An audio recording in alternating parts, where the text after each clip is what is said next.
പുതിയൊരു ടാക്സ് സീസണിലൂടെയാണ് നമ്മൾ കടന്നുപോയിക്കൊണ്ടിരിക്കുന്നത്. 2024-25 assessment ഇയറിലെ tax file ചെയ്യാനുള്ള ലാസ്റ്റ് ഡേറ്റ് ജൂലൈ 31, 2024 അപ്പോൾ നമ്മളുടെ ധാരാളം ആളുകൾ NRIകളായിട്ടുള്ള ആളുകളുണ്ട്.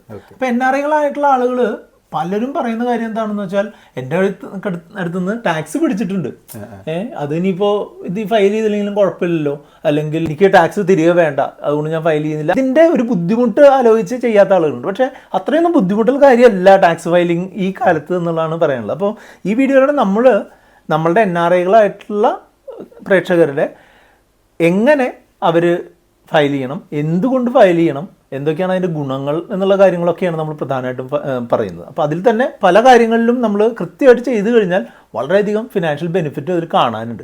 അപ്പോൾ ഒരു തുടക്കം, ഒരു ഇൻട്രഡക്ഷൻ എന്നുള്ള രീതിയിൽ NRIകളെ പറ്റിയിട്ട് അവരുടെ ടാക്സ് ഫയലിങ്ങിനെ പറ്റി എന്താ പറയാനുള്ളത്? NRIസിനെ സംബന്ധിച്ചിടത്തോളം ഇപ്പോൾ പലരും ഇപ്പം നേരത്തെ സുബീഷ് പറഞ്ഞ പോലെ NRIസിന് മാത്രമല്ല ജനറലി ഉള്ളൊരു തെറ്റിദ്ധാരണയാണ് എൻ്റെ കയ്യിൽ നിന്ന് TDS പിടിച്ചിട്ടുണ്ട്. പലപ്പോഴും ഇപ്പോൾ ഇൻട്രസ്റ്റ്, സാധാരണ ആളുകളുടെ കയ്യിൽ നിന്ന് ഇൻട്രസ്റ്റ്, അല്ലെങ്കിൽ പല ആളുകളും സാലറിഡ് ആയിട്ടുള്ള ആളുകളുണ്ട്, അവർ വിചാരിക്കുന്നത് എൻ്റെ കയ്യിൽ നിന്ന് TDS പിടിച്ചിട്ടുണ്ട് പിന്നെ എന്തിനാണ് ഞാൻ റിട്ടേൺ ഫയൽ ചെയ്യുന്നത് എന്നുള്ളത്. അതൊരു വളരെ കോമൺ ആയിട്ടുള്ള ഒരു തെറ്റിദ്ധാരണയാണ് അത്. ശരിക്കും നിങ്ങളുടെ വരുമാനം ടാക്സബിൾ ലിമിറ്റിന് കൂടുതലാണെന്നുണ്ടെങ്കിൽ TDS പിടിച്ചിട്ടുണ്ടെങ്കിൽ പോലും നിങ്ങൾ റിട്ടേൺ ഫയൽ ചെയ്യാനായിട്ട് ലയബിൾ ആണ്. അപ്പോൾ NRIസിൻ്റെ കേസിലും പലപ്പോഴും ഇത് സംഭവിക്കാറുണ്ട്. അപ്പം പ്രത്യേകിച്ച് ഇപ്പോൾ PAS അക്കൗണ്ടൊക്കെ ഉള്ള ആളുകൾക്ക് ചിലപ്പോൾ TDS പിടിച്ചിട്ടുണ്ടായിരിക്കാം, പക്ഷെ അവർക്ക് വേറെ മറ്റ് പല വരുമാനങ്ങളും കൂടി ഉണ്ടായിരിക്കാം. ചിലപ്പോൾ ഇൻട്രസ്റ്റ് ഇൻകം ഉണ്ടായിരിക്കാം, അല്ലെങ്കിൽ ചിലപ്പോൾ ഡിവിഡൻഡോ അങ്ങനെയൊക്കെയുള്ള വരുമാനങ്ങൾ ഉണ്ടായിരിക്കാം. അപ്പോൾ പലപ്പോഴും ഇതിൽ റിട്ടേൺ ഫയൽ ചെയ്യണം എന്നുള്ളത് ഒരു മാൻഡേറ്ററി ആയിട്ടുള്ള ഒരു കാര്യമാണ്. ചിലപ്പോൾ TDS ഒക്കെ ചിലപ്പോൾ പിടിച്ചിട്ടുണ്ടായിരിക്കാം, പക്ഷേ നമ്മൾ റിട്ടേൺ കൃത്യസമയത്ത് ഫയൽ ചെയ്തില്ലെങ്കിൽ ഇൻകം ടാക്സിൻ്റെ കയ്യിൽ ആനുവൽ ഇൻഫർമേഷൻ സ്റ്റേറ്റ്മെൻ്റ് ഒക്കെ ആയിട്ട് ഒരുപാട് ഇൻഫർമേഷൻസ് ഉണ്ട്. ക്യാപിറ്റൽ ഗെയിൻ ആണ്, അല്ലെങ്കിൽ ലോങ് ടൈം ക്യാപിറ്റൽ ഗെയിൻ ഉണ്ട്, ഷോർട്ട് ടൈം ക്യാപിറ്റൽ ഗെയിൻ ഉണ്ട്. ഒരു പക്ഷേ ചിലപ്പോൾ TDS പിടിച്ചിട്ടുണ്ടായിരിക്കാം, പക്ഷേ എന്നിരുന്നാൽ പോലും നമ്മൾ റിട്ടേൺ ഫയൽ ചെയ്തില്ലെങ്കിൽ നോട്ടീസ് വരാനുള്ള സാധ്യത വളരെ കൂടുതലാണ്. എങ്കിലും നമ്മൾ ചില കേസിൽ നമുക്ക് ടാക്സ് ഒന്നും തിരികെ കിട്ടാനൊന്നും ഉണ്ടാവില്ല, തിരികെ അങ്ങോട്ട് കൊടുക്കാനും ഉണ്ടാവില്ല. പക്ഷേ നമ്മളുടെ റെസ്പോൺസിബിലിറ്റിയാണ് നമ്മളുടെ ഇൻകം ഇത്രയേ ഉള്ളൂ, അതിനുള്ള ടാക്സ് നമ്മൾ അടയ്ക്കാനുണ്ട് അല്ലെങ്കിൽ അടച്ചിട്ടുണ്ട് എന്ന് കാണിക്കേണ്ടത് നമ്മളുടെ റെസ്പോൺസിബിലിറ്റി. അത് കൃത്യസമയത്ത് ചെയ്യുക, കൃത്യമായിട്ടുള്ള ഫോമിൽ ചെയ്യുക എന്നുള്ളത് വളരെ പ്രധാനപ്പെട്ട കാര്യമാണ്. അപ്പോൾ ഫോമുകളെ പറ്റിയിട്ടും അതിൽ ന്യൂ ടാക്സ് റെജീം എന്ന് പറഞ്ഞ പുതിയൊരു കൺസെപ്റ്റിനെ പറ്റിയൊക്കെ നമ്മൾ മുൻപത്തെ വീഡിയോയിൽ ചെയ്തിട്ടുണ്ട്. ആ വീഡിയോയുടെ ലിങ്ക് ഞാൻ ഡിസ്ക്രിപ്ഷനിൽ കൊടുത്തിട്ടുണ്ട്, അത് കാണാം. അതുമാത്രമല്ല സുബിൻ്റെ CA സുബിൻ എന്ന് പറഞ്ഞിട്ടുള്ള ചാനലിൽ കൃത്യമായിട്ട് ധാരാളം ടാക്സ് സംബന്ധിയായിട്ടുള്ള വീഡിയോകൾ ധാരാളം കാണാം. അത് കണ്ടുകൊണ്ട് നിങ്ങൾക്ക് അതിൻ്റെ ഒരു ഡീറ്റെയിൽസ് മനസ്സിലാക്കുകയും ചെയ്യാം. അപ്പോൾ ഇന്നത്തെ വീഡിയോയിൽ നമ്മൾ അടുത്തതായിട്ട് കവർ ചെയ്യാൻ പോകുന്നത് എന്തൊക്കെ ഒരു കോമൺ സിനാരിയോയിലാണ് ഈ NRIകൾ ടാക്സ് ഫയൽ ചെയ്യേണ്ടതായിട്ട് വരും, എന്തൊക്കെയാണ് ഒരു മെയിനായിട്ടുള്ള ഹെഡുകൾ? മെയിനായിട്ട് വരുന്നത് ഇപ്പോൾ പല NRIസും ക്യാപിറ്റൽ മാർക്കറ്റിൽ അല്ലെങ്കിൽ ഷെയർ ട്രേഡിങ് അല്ലെങ്കിൽ ഇൻവെസ്റ്റ്മെൻറ്റുകൾ ചെയ്യുന്നുണ്ട്. ഇപ്പോൾ മ്യൂച്വൽ ഫണ്ട് ഉണ്ടായിരിക്കാം, അല്ലാന്നുണ്ടെങ്കിൽ ഒരു ഇക്വിറ്റിയിൽ ഇൻവെസ്റ്റ് ചെയ്യുന്നുണ്ടായിരിക്കാം. അപ്പോൾ ഇതിൽ അങ്ങനെ ചെയ്യുന്ന ആളുകളാണെന്നുണ്ടെങ്കിൽ അവരുടെ ഗെയിൻ ഉണ്ടെന്നുണ്ടെങ്കിൽ, അത് എക്സിറ്റ് ചെയ്തിട്ടുണ്ടെങ്കിൽ, പൊസിഷൻ എക്സിറ്റ് ചെയ്തിട്ട് ഗെയിൻ വന്നിട്ടുണ്ടെന്നുണ്ടെങ്കിൽ അവർ തീർച്ചയായിട്ടും റിട്ടേൺ ഫയൽ ചെയ്യണം. പിന്നെ അതിൽ മറ്റു 1-2 കാര്യങ്ങൾ വരുന്നത് വെച്ച് കഴിഞ്ഞാൽ NRIs ആയിട്ടുള്ള ആളുകൾക്ക് ക്യാപിറ്റൽ മാർക്കറ്റിൽ ഇൻ്റർവെൻ ചെയ്യാനായിട്ട് കുറച്ച് റെസ്ട്രിക്ഷൻസ് ഉണ്ട്. അതായത് ഇപ്പോൾ സാധാരണ ഒരാളെ പോലെ ചെയ്യാനായിട്ട് പറ്റില്ല. അപ്പോൾ അവർക്കൊരു PAS അക്കൗണ്ട് എന്ന് പറഞ്ഞിട്ട് അക്കൗണ്ട് എടുത്ത് മാത്രമാണ് ട്രേഡ് ചെയ്യാൻ അല്ലെങ്കിൽ ഇൻവെസ്റ്റ് ചെയ്യാനായിട്ട് പറ്റുള്ളൂ. അപ്പോൾ അവർക്ക് ഡേ ട്രേഡിംഗ് പെർമിറ്റ് ചെയ്തിട്ടില്ല. NRI ആയിട്ടുള്ള ഒരാൾക്ക് ഡേ ട്രേഡിംഗ് ഇൻട്രാഡേ ചെയ്യാനായിട്ട് പറ്റില്ല. ഫ്യൂച്ചേഴ്സ് ആൻഡ് ഓപ്ഷൻസ് ഡെഫിനറ്റ്ലി ചെയ്യാം, അതുപോലെ തന്നെ ഇൻവെസ്റ്റ്മെൻറ്റുകൾ ചെയ്യാം, അതിന് റെസ്ട്രിക്ഷൻസ് ഒന്നുമില്ല. അപ്പോൾ ഒരു PAS അക്കൗണ്ട് എടുത്തിട്ടാണ് ചെയ്യാനായിട്ട് പറ്റുള്ളൂ. NRI ആയിട്ടുള്ള ഒരാൾക്ക് ഒരു സാധാരണ ട്രേഡിംഗ് അക്കൗണ്ട് എടുത്തിട്ട് ഇൻവെസ്റ്റ്മെൻറ്റോ ട്രേഡോ ചെയ്യാനായിട്ട് പറ്റില്ല. അത് നമ്മളിപ്പോൾ ഒരു NRI ആയിട്ടുള്ള ഒരാൾക്ക് ഇവിടെ നാട്ടിലത്തെ ഒരു സാധാരണ സേവിങ്സ് അക്കൗണ്ട് എടുക്കാനായിട്ട് പെർമിഷൻ ഇല്ല. അതുപോലെ തന്നെ അതായത് ആൾ NRO അല്ലെങ്കിൽ NRE അക്കൗണ്ട് എടുക്കണം. അതുപോലെ തന്നെ ട്രേഡിങ്ങിൻ്റെ കാര്യത്തിലും ഒരു PAS അക്കൗണ്ട് എടുത്തിട്ട് തന്നെയാണ് അത് ചെയ്യാനായിട്ട് സാധിക്കും. അപ്പോൾ ആ കാര്യമാണ് പ്രത്യേകം ശ്രദ്ധിക്കേണ്ടത്. അപ്പോൾ ട്രേഡിംഗ് അങ്ങനത്തെ കാര്യങ്ങൾ ചെയ്യുന്നുണ്ടെന്നുണ്ടെങ്കിൽ, ഇൻവെസ്റ്റ്മെൻറ്റ് ചെയ്യുന്നുണ്ടെങ്കിൽ, പൊസിഷൻ എക്സിറ്റ് ചെയ്തിട്ടുണ്ടെങ്കിൽ നമ്മൾ റിട്ടേൺ ഫയൽ ചെയ്യുക എന്നുള്ളതാണ്. സിമ്പിളായിട്ട് പറയുകയാണെന്നുണ്ടെങ്കിൽ നമ്മളിപ്പോൾ ഷെയർ വിൽക്കുകയോ അല്ലെങ്കിൽ മ്യൂച്വൽ ഫണ്ട് വിൽക്കുകയോ ചെയ്തിട്ടുണ്ടെങ്കിൽ നമ്മൾക്കൊരു ക്യാപിറ്റൽ ഗെയിനോ ലോസോ ഉണ്ടായിട്ടുണ്ടാവും. അത് ഒരു റിപ്പോർട്ടഡ് ട്രാൻസാക്ഷൻ ആയിട്ട് റിഫ്ലക്റ്റ് ആയിട്ടുണ്ടാവും. അതിനെ നമ്മൾ ഫയൽ ചെയ്തുകൊണ്ട് തന്നെയാണ് അത് ക്ലിയർ ചെയ്യാനായിട്ട് പറ്റുള്ളൂ. പിന്നെ അത് മാത്രമല്ല, ഒരു ആളുകൾക്കുള്ള ഒരു വലിയൊരു സംശയമാണ്, ഇപ്പോൾ NRI ആയി മാറുന്നതിന് മുൻപ് ഇപ്പോൾ നാട്ടിൽ SBI അക്കൗണ്ട് വെച്ചിട്ട് അവർ ഡിമാറ്റ് അക്കൗണ്ട് തുറന്നിട്ടുണ്ടായിരുന്നു. അതിലവർ കുറേ ഷെയറൊക്കെ വാങ്ങി വിൽക്കുകയൊക്കെ ചെയ്തിട്ടുണ്ട്. അത് NRI ആയി മാറിയതിന് ശേഷം അവർക്ക് അത് കണ്ടിന്യൂ ചെയ്ത് പോകാൻ പറ്റുമോ?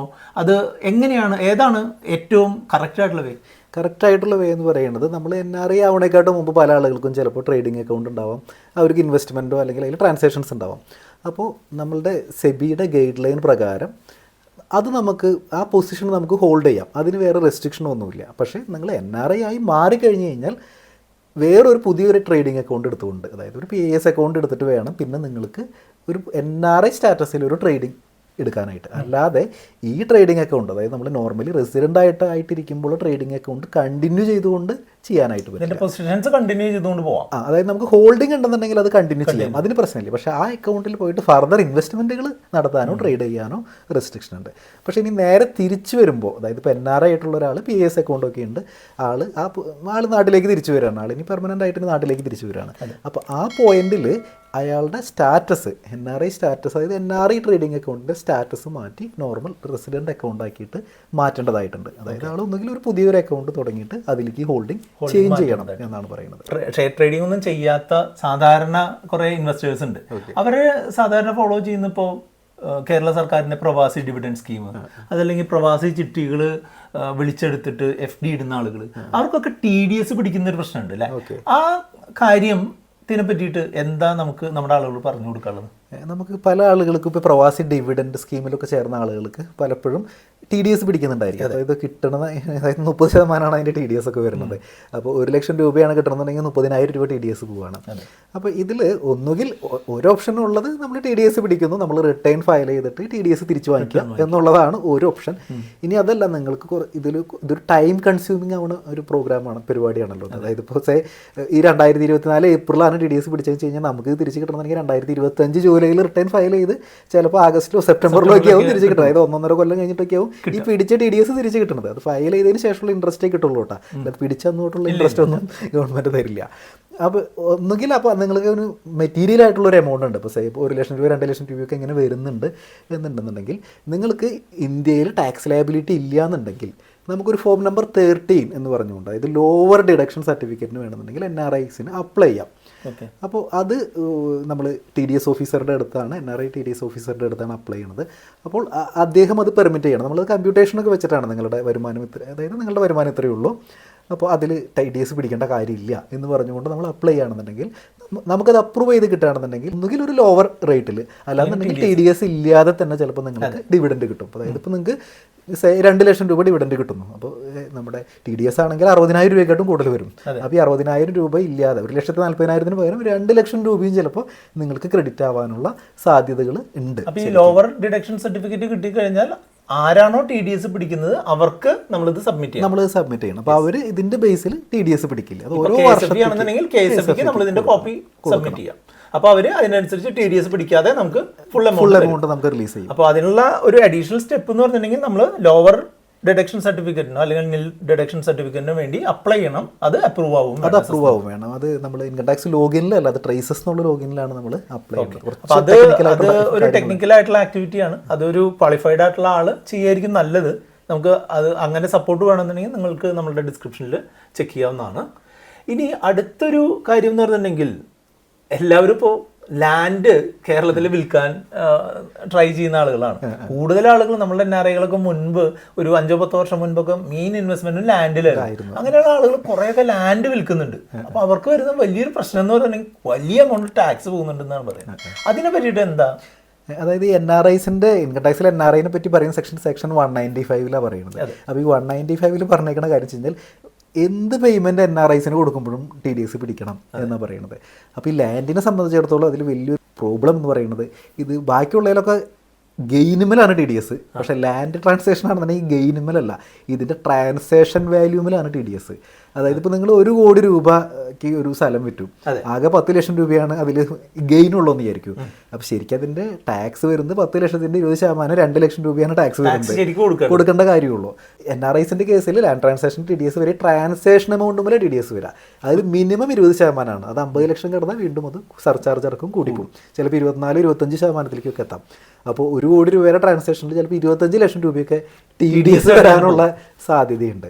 അപ്പോൾ ബാക്കി 75 ലക്ഷം രൂപയാണ് പിന്നെ അതിൽ കിട്ടുള്ളൂ. അപ്പോൾ ഇങ്ങനെ ഒരു ഇഷ്യൂ NRIസിൻ്റെ കേസിലുണ്ട്. അപ്പോൾ നമ്മൾ നേരത്തെ പറഞ്ഞ ലോവർ ഡിഡക്ഷൻ സർട്ടിഫിക്കറ്റ് ഉണ്ടല്ലോ, അത് ലാൻഡിന്റെ കേസിൽ വേണമെങ്കിൽ അപ്ലിക്കബിൾ ആണ്. അപ്പോൾ അങ്ങനെ ഒരു ട്രാൻസാക്ഷൻ വരുന്നുണ്ടെങ്കിൽ ലാൻഡ് ഒക്കെ വിൽക്കാൻ പോകുന്ന ആൾക്കാർ ഈ ലോവർ ഡിഡക്ഷൻ സർട്ടിഫിക്കറ്റിന് അപ്ലൈ ചെയ്യുന്നത് എന്തുകൊണ്ടും നന്നായിരിക്കും. അല്ലെങ്കിൽ നമ്മൾ വെറുതെ കുറെ എമൗണ്ട് ബ്ലോക്ക് ആക്കുകയാണ് ചെയ്യുന്നത്. വലിയൊരു എമൗണ്ട്, ഒരു ഇൻട്രസ്റ്റ് കോസ്റ്റ് നോക്കുകയാണെന്നുണ്ടെങ്കിൽ അതായത് 25 ലക്ഷം, 2 ലക്ഷത്തിന് പകരം 25 ലക്ഷം രൂപ നമുക്ക് 1.5 കൊല്ലം കഴിഞ്ഞിട്ടാണ് തിരിച്ച് കിട്ടുള്ളൂ. അപ്പോൾ അങ്ങനെ ഒരു കൺസേൺ കൂടി ഉണ്ട്. ഈ TDS പോലെ തന്നെ NRIകളുടെ കാര്യത്തിൽ വരുന്ന മറ്റൊരു കാര്യമാണ് TCS അല്ലെ, ടാക്സ് കളക്റ്റഡ് അറ്റ് സോഴ്സ്. അത് കോമൺ ആയിട്ട് വരുന്ന സ്ഥലങ്ങൾ ഒന്ന് പറഞ്ഞു. അതിൽ വളരെ രസകരമായിട്ടുള്ള കാര്യം എന്ന് വെച്ച് കഴിഞ്ഞാൽ പല NRIസിനും ഇവിടെ നാട്ടിൽ പ്രത്യേകിച്ച് ട്രാൻസാക്ഷൻസ് ഒന്നും ഉണ്ടാവില്ല. അപ്പോൾ പലരും വന്ന് ചിലപ്പോൾ കൊല്ലത്തിലൊക്കെ ഒരു പ്രാവശ്യം വരും, ചിലപ്പോൾ ഒരു വണ്ടിയൊക്കെ വാങ്ങിച്ചു പോകും, ചിലപ്പോൾ ഒരു ഫോർച്യൂണറോ ബെൻസൊക്കെ വാങ്ങിച്ചു പോകുന്ന ആളുകളൊക്കെ ഉണ്ട്. അപ്പോൾ ഇപ്പോൾ 50 ലക്ഷം രൂപയ്ക്കൊക്കെ വണ്ടി വാങ്ങിച്ചു പോകുമ്പോൾ 10 ലക്ഷം രൂപയിൽ കൂടുതൽ ഒരു വണ്ടി, പുതിയൊരു വണ്ടി വാങ്ങിക്കുകയാണെന്നുണ്ടെങ്കിൽ അതിൽ 1% TCS വരും. അതായത് ഇപ്പോൾ 50 ലക്ഷം രൂപ വരെ വണ്ടിയാണെന്നുണ്ടെങ്കിൽ 50,000 രൂപ TCS വരും. അപ്പോൾ ഇത് പലരും ഇത് വണ്ടിയുടെ കോസ്റ്റ് ആയിട്ട് അങ്ങോട്ട് പോകും, ഇതിനെപ്പറ്റി മൈൻഡേ ഇല്ല. അപ്പോൾ ഇത് വേറെ വരുമാനമൊന്നും ഇല്ല എന്നുണ്ടെങ്കിൽ ഇത് കൃത്യസമയത്ത് നമ്മൾ ഫയൽ ചെയ്യുകയാണെന്നുണ്ടെങ്കിൽ ഈ പൈസ അവർക്ക് റീഫണ്ട് ആയിട്ട് വരും. ഇത് പല ആളുകൾക്കും ഇത് അറിയില്ല. അതുമാത്രമല്ല, റീഫണ്ടിലുപരി ചിലപ്പോൾ ഇത് കൃത്യസമയത്ത് റിട്ടേൺ ഫയൽ ചെയ്തില്ലെങ്കിൽ ഈ TCS ട്രാൻസാക്ഷൻ ഇത് വലിയൊരു എമൗണ്ട് ആണല്ലോ, 40 lakhs അല്ലെങ്കിൽ 50 lakhs ഒക്കെയാണ് വരുന്നത്. അപ്പോൾ ഈ ട്രാൻസാക്ഷൻ നമ്മൾ അതിന് ഒരു റെസ്പെക്ട് കൊടുത്ത് ഫയൽ ചെയ്തില്ലെങ്കിൽ ചിലപ്പോൾ 2-3 കൊല്ലം കഴിയുമ്പോൾ ഇതിനെ ബേസ് ചെയ്ത് ചിലപ്പോൾ ഒരു നോട്ടീസും വരാം. പിന്നെ ചിലപ്പോൾ നമ്മൾ അതിന് പൈസ കിട്ടിയില്ല എന്ന് മാത്രമല്ല, പിന്നെ ഒരു തലവേദന ആയിട്ട് മാറാനായിട്ട് സാധ്യതയുണ്ട്. ഇപ്പോൾ 2-3 വർഷം കഴിഞ്ഞിട്ട് ഇങ്ങനെ ഈ ഒരു വലിയ ട്രാൻസാക്ഷൻ ഉണ്ട്, അതിന് നിങ്ങൾ കൃത്യമായിട്ട് ഫയൽ ചെയ്തിട്ടില്ല എന്ന് പറയുകയാണെങ്കിൽ എന്താ സംഭവിക്കാൻ പോകുന്നത്? അല്ല, അവർ പിന്നെ നോക്കണമെന്ന് വെച്ച് കഴിഞ്ഞാൽ ഇപ്പോൾ വലിയൊരു ട്രാൻസാക്ഷൻ ഉണ്ടെന്നുണ്ടെങ്കിൽ ഇപ്പോൾ പല NRIസിനും സെക്ഷൻ 148 നോട്ടീസ് വന്നിട്ടുണ്ട്. അതായത് NRIസിന് NRE ഡെപ്പോസിറ്റ്സുകളുണ്ട്, 1 കോടി 2 കോടി NRE ഡെപ്പോസിറ്റ്സുകളുണ്ട്. പക്ഷേ ഇതിനൊക്കെ ഇപ്പോൾ ഈ ലാസ്റ്റ് മാർച്ച് ഏപ്രിലൊക്കെ പലർക്കും 133(6) അല്ലെങ്കിൽ 148 നോട്ടീസ് വന്നിട്ടുണ്ട്. അപ്പോൾ നമ്മൾ മുൻപത്തെ പോലെ എല്ലാ കാര്യങ്ങളും എന്താ സംഭവം എന്ന് വെച്ച് കഴിഞ്ഞാൽ ഇപ്പോൾ കോവിഡിന് ശേഷം പല ആളുകളും ചിലപ്പോൾ വർക്ക് ഫ്രം ഹോമൊക്കെയാണ്. അതായത് ഇവിടെ ഗൾഫിലോ അല്ലെങ്കിൽ പുറമേ ഉള്ള സെയിം ജോലി ഇവിടെ ഇന്ത്യയിൽ ഇരുന്ന് വർക്ക് ചെയ്യുകയാണ്, എന്നിട്ട് അവിടുത്തെ സാലറി വാങ്ങിക്കുകയാണ്, ടാക്സ് ഫയൽ ചെയ്യണമില്ല. അപ്പോൾ ഇത് ഡിപ്പാർട്ട്മെന്റിന് ഇത് വളരെ വ്യക്തമായിട്ട് അറിയാം ഈ ഒരു കാര്യം. അപ്പോൾ അതുകൊണ്ട് തന്നെ നിങ്ങൾക്ക് ഒരാൾക്ക് ഇപ്പോൾ NRE അക്കൗണ്ട് ഹോൾഡ് ചെയ്യുന്നുണ്ടോ അല്ലെങ്കിൽ NRE ഡെപ്പോസിറ്റ് ഉണ്ടെങ്കിൽ പോലും 182 days ഓർ മോർ നിങ്ങൾക്ക് ഇന്ത്യക്ക് പുറത്താണെന്ന് പാസ്പോർട്ട് വെച്ചിട്ട് പ്രൂവ് ചെയ്യേണ്ട ഒരു സിറ്റുവേഷൻ വന്നിരിക്കുകയാണ്. അപ്പോൾ നമ്മൾ പ്രൂവ് ചെയ്യാൻ നേരത്ത് ദിവസം കിട്ടുന്ന നോക്കുമ്പോഴാണ് ആള് റെസിഡന്റ് ആണ് എന്ന് കാണുന്നത്. അപ്പോൾ റെസിഡന്റ് ആയി വരുമ്പോൾ എന്താ സംഭവിക്കാന്ന് വെച്ച് കഴിഞ്ഞാൽ നാച്ചുറലി അത് ഇവിടെ ടാക്സബിൾ ആയിരിക്കും. എല്ലാ വരുമാനവും ഇവിടെ ടാക്സബിൾ ആവും. 1 കോടി രൂപ ശമ്പളം കിട്ടുന്ന ആളുടെ 1 കോടി രൂപ ഇവിടുത്തെ ഇൻകായിട്ട് കാണിക്കേണ്ടി വരും. കാരണം വെച്ചാൽ ആള് റെസിഡന്റ് ആണെന്നുണ്ടെങ്കിൽ പിന്നെ ഇവിടെയാണല്ലോ, ഇവിടെ എവിടെ ലോകത്ത് എവിടെ കിട്ടിയാലും ആള് റെസിഡന്റ് ആണെന്നുണ്ടെങ്കിൽ ഇവിടെ ടാക്സബിൾ. 182 ദിവസം ഇവിടെ പുറമെ പോയിട്ടില്ല എന്നുണ്ടെങ്കിൽ, അതിൽ കൂടുതൽ പുറമെ ഇല്ല എന്നുണ്ടെങ്കിൽ ഇവിടത്തെ ടാക്സ് ആണ് അപ്ലിക്കബിൾ ആയിട്ട് വരുന്നത്. അത് നിങ്ങൾ എവിടെ നിന്ന് എത്ര പൈസ വേണമെങ്കിൽ എടുത്താലും അല്ലേ. അപ്പോൾ ഇങ്ങനെ ഒരു സിറ്റുവേഷൻ ഇപ്പോൾ ഈ അടുത്ത കാലത്തായിട്ട് 2-3 വർഷമായിട്ട് ഈ NRIസിന്റെ കേസിൽ വരുന്നുണ്ട്. ആളുകൾ ഇപ്പോൾ NRE അക്കൗണ്ട് ഒക്കെ നാട്ടിലേക്ക് തിരിച്ചു വന്നു കഴിഞ്ഞാൽ ഇത് കുറേ കാലം ഈ NRE അക്കൗണ്ട് ഹോൾഡ് ചെയ്തുകൊണ്ടിരിക്കുന്നുണ്ട്. അപ്പോൾ അതും ടെക്നിക്കലി പറ്റില്ല. അപ്പോൾ RBIയുടെ ഗൈഡ് ലൈൻ പ്രകാരം നമ്മൾ പെർമനന്റ് ആയിട്ട് നമ്മൾ നാട്ടിൽ സെറ്റിൽ ചെയ്യാനായിട്ട് വരികയാണെന്നുണ്ടെങ്കിൽ നമ്മൾ നമ്മുടെ NRE account as soon as possible നമ്മളത് മാറ്റി റെസിഡന്റ് ടെക്നിക്കലി നോക്കുകയാണെങ്കിൽ ഈ ഫിനാൻഷ്യൽ ഇയറിലും ചിലപ്പോൾ അടുത്ത ഫിനാൻഷ്യൽ ഇയറിലും നമുക്ക് ഹോൾഡ് ചെയ്യാൻ പറ്റിയേക്കാം, അതിൽ കൂടുതൽ ഒരിക്കലും പറ്റില്ല അല്ലേ. അല്ല, അതിൽ ചിലപ്പോൾ ടെക്നിക്കലിയും ചേഞ്ച് ചിലപ്പോൾ നമ്മളിപ്പോൾ NRE അക്കൗണ്ടുകളുടെ കാലാവധി ചിലപ്പോൾ 5 കൊല്ലോ അല്ലെങ്കിൽ 6 കൊല്ലോ ഒക്കെ ഉണ്ടാവാം. അപ്പോൾ RBIയുടെ റൂൾ പ്രകാരം എങ്ങനെയാണ് പറയണമെന്ന് വെച്ച് കഴിഞ്ഞാൽ നമ്മൾ പെർമനന്റ് ആയിട്ട് നാട്ടിലേക്ക് സെറ്റിൽ ചെയ്യാനായിട്ട് വരികയാണെന്നുണ്ടെങ്കിൽ പിന്നെ നമ്മളുടെ സ്റ്റാറ്റസ് നമ്മൾ റെസിഡൻറ്റ് സ്റ്റാറ്റസ് ആക്കിയിട്ട് മാറ്റണം. നമ്മളുടെ NRE അക്കൗണ്ടുകൾ ഉണ്ടെന്നുണ്ടെങ്കിൽ ഈ NRE അക്കൗണ്ടുകളെല്ലാം റെസിഡൻറ്റ് അക്കൗണ്ടുകളാക്കി മാറ്റണം എന്ന് തന്നെയാണ് പറയുന്നത്. അപ്പോൾ നമ്മൾ കുറച്ചാളൊക്കെ നമുക്കിപ്പോൾ നമുക്കൊരു 6 മാസമൊക്കെ ഇവിടെ വേണമെങ്കിൽ നാട്ടിൽ നിൽക്കാം. പക്ഷേ നമ്മൾ എന്നിട്ടും പോകാനായിട്ട് ഉദ്ദേശിക്കുന്നില്ല എന്നുണ്ടെങ്കിൽ അപ്പോൾ നമുക്കറിയാലോ നമ്മൾ ഇവിടെ തന്നെയാണ് എന്നുള്ളത്. അപ്പോൾ പിന്നെ നമ്മളത് കണ്ടിന്യൂ ചെയ്യാതിരിക്കാൻ നല്ലത്, അല്ലെങ്കിൽ ടാക്സ് അപ്പോൾ നമുക്ക് പല കേസിലും ഇപ്പം നമ്മളിപ്പോൾ 148 ഒക്കെ വന്ന കേസുകളിലെ നമ്മൾ സ്ക്രൂട്ടിനിക്ക് എടുത്ത് ഇവരുടെ കയ്യിൽ നിന്ന് പാസ്പോർട്ട് വാങ്ങിച്ച് ഡേയ്സ് എണ്ണി നോക്കുമ്പോഴാണ് അറിയുന്നത് ഇവർ NRE സ്റ്റാറ്റസിന് പ്രൂവ് ചെയ്യാനായിട്ട് ആ ആളോ അല്ലെങ്കിൽ ആള് ഏർപ്പെടുത്തുന്ന കോമ്പീറ്റന്റ് ആയിട്ടുള്ള ആളോ ഈ പാസ്പോർട്ട് അടക്കമാണ് അല്ലെങ്കിൽ പാസ്പോർട്ടിൽ നിന്ന് ഡേറ്റ് എടുത്തിട്ടാണ് ഇത് പ്രൂവ് ചെയ്യുന്നത്. നമ്മൾ അതായത് ഇൻകം ടാക്സ് ഡിപ്പാർട്ട്മെന്റ് ഇപ്പോൾ പലപ്പോഴും ചോദിക്കുന്നത് 148 നോട്ടീസിൽ ചോദിക്കുന്നത് നിങ്ങളുടെ പാസ്പോർട്ടിന്റെ കോപ്പി അയച്ചു തരാനാണ് പറയുന്നത്. അപ്പോൾ പാസ്പോർട്ട് എടുത്ത് നമ്മൾ നമ്പർ എണ്ണി നോക്കുമ്പോൾ പല ആളുടെ കേസിലും 2 ദിവസമൊന്നും ഇല്ല, ആളിവിടെ ഇന്ത്യയിൽ തന്നെയാണ് പലപ്പോഴും. പ്രത്യേകിച്ചും കോവിഡിന് ശേഷം അത് ട്രെൻഡ് ഭയങ്കരമായിട്ട് കൂടിയിട്ടുണ്ട്. ഇവിടെ വർക്ക് ഫ്രം ഹോം ഒക്കെ ചെയ്യുന്ന ആളുകൾ ഇപ്പോഴും NRI സ്റ്റാറ്റസ് കണ്ടിന്യൂ ചെയ്തിരിക്കുന്നു. അപ്പോൾ അങ്ങനെയുള്ള ആളുകൾ പ്രത്യേകിച്ച് ഒന്ന് ശ്രദ്ധിച്ചോളൂ. നിങ്ങൾ NRI എന്നുള്ള സ്റ്റേറ്റസ് ഹോൾഡ് ചെയ്യുന്ന ആളാണെന്നുണ്ടെങ്കിൽ നിങ്ങൾ 183 ദിവസമോ അതിൽ കൂടുതലോ വിദേശത്ത് ഒരു ഫിനാൻഷ്യൽ ഇയറിൽ ഉണ്ട് എന്നുണ്ടെങ്കിലാണ് നിങ്ങൾ ലീഗലി ആ ഒരു സ്റ്റേറ്റസ് ഹോൾഡ് ചെയ്യാനും അതിൻ്റെ ബെനിഫിറ്റ്സ് അവൈൽ ചെയ്യാനും എലിജിബിൾ ആയിട്ടുള്ളൂ.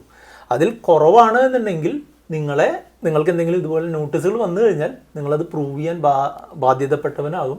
പക്ഷേ നിങ്ങൾക്കത് നിങ്ങളുടെ ആക്ച്വൽ ഡേറ്റ വെച്ചിട്ട് തന്നെയായിരിക്കും അത് കമ്പയർ ചെയ്യപ്പെടുക. അത് നിങ്ങൾക്ക് കൂടുതൽ പ്രശ്നങ്ങളിലേക്ക് പോകാനുള്ള സാധ്യതയുണ്ട്. അപ്പോൾ അങ്ങനെ ഒരു ചാൻസ് എടുക്കണ്ട എന്നേ നമ്മൾ പറയുള്ളൂ. ഇനി നമ്മളിപ്പോൾ ഈ NRIകളുടെ കാര്യത്തിൽ NRIകൾ ഇപ്പോൾ സുബിൻ്റെ എക്സ്പീരിയൻസിൽ NRIകളായിട്ടുള്ള ധാരാളം കസ്റ്റമേഴ്സ് ടാക്സ് ഫയൽ ചെയ്യാനായിട്ടും അല്ലെങ്കിൽ ടാക്സിൻ്റെ കൺസൾട്ടേഷനായിട്ടും വരാറുണ്ടല്ലോ.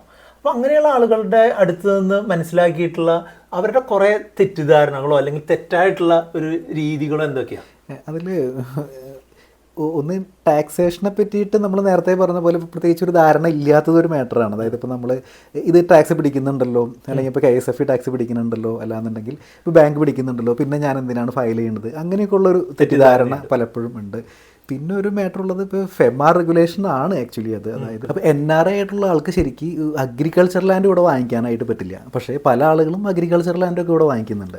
അപ്പോൾ ഇതിൽ ആക്ച്വലി ഇത് ഇൻകം ടാക്സ് ആയിരിക്കില്ല ചിലപ്പോൾ ഇതിൽ ഇൻ്റർഫിയർ ചെയ്യുക, ഇത് EDK ആയിരിക്കും ചിലപ്പോൾ ഇതിൽ ഇൻ്റർഫിയർ ചെയ്യുക. പക്ഷെ അങ്ങനെയുള്ള കേസുകളും വളരെ അപൂർവമായിട്ട് ഉണ്ടായിട്ടുണ്ട്. അത് വളരെ ചെറിയൊരു എമൗണ്ട്, 5 ലക്ഷം രൂപയിലേക്ക് അഗ്രികൾച്ചർ ലാൻഡ് വാങ്ങിച്ച NRIസിന് EDയുടെ നോട്ടീസ് വന്ന കേസുകളൊക്കെ നമ്മളുടെ എക്സ്പീരിയൻസിൽ ഉണ്ടായിട്ടുണ്ട്. അപ്പോൾ അത് വോളിയം വലിയ കാര്യമായിട്ട് ഉണ്ടാവണമെന്നൊന്നും നിർബന്ധമൊന്നുമില്ല. അപ്പോൾ ഇതെങ്ങനെയൊക്കെയുള്ള കുറച്ച് അറിവില്ലായ്മകൾ NRIസിന് കണ്ടുവരാറുണ്ട്. അപ്പോൾ അറിവില്ലാതിരിക്കുന്നതും ഒരു പ്രശ്നമാണ്. അതുമാത്രമല്ല അറിഞ്ഞിട്ടും അത് കെയർലെസ് ആയിട്ട് വിടുന്നതും കുറച്ച് പ്രശ്നമാണ്. അപ്പോൾ എപ്പോഴും നമ്മൾ ടാക്സ് ഫയൽ ചെയ്യാനുണ്ട് അല്ലെങ്കിൽ നമ്മുടെ അടുത്ത് ടാക്സ് പിടിച്ചിട്ടുള്ള ഒരു ട്രാൻസാക്ഷൻ ഉണ്ട് എന്നുണ്ടെങ്കിൽ എന്തുകൊണ്ടും ഫയൽ ചെയ്യുക എന്നുള്ളത് തന്നെയാണ് നല്ലത്. അതായത് നമുക്കൊരു ഇന്ത്യയിൽ നിന്നുള്ള ഇൻകം അല്ലെങ്കിൽ ഇന്ത്യയിലുള്ള അസറ്റുകളിൽ നിന്നുള്ള ഒരു ഇൻകമോ ബെനിഫിറ്റോ ഒരു ലെവലിൽ കൂടുതൽ ഉണ്ടെന്നുണ്ടെങ്കിൽ മസ്റ്റായിട്ട് ഫയൽ ചെയ്യുക. അതേ നിവൃത്തിയുള്ളൂ.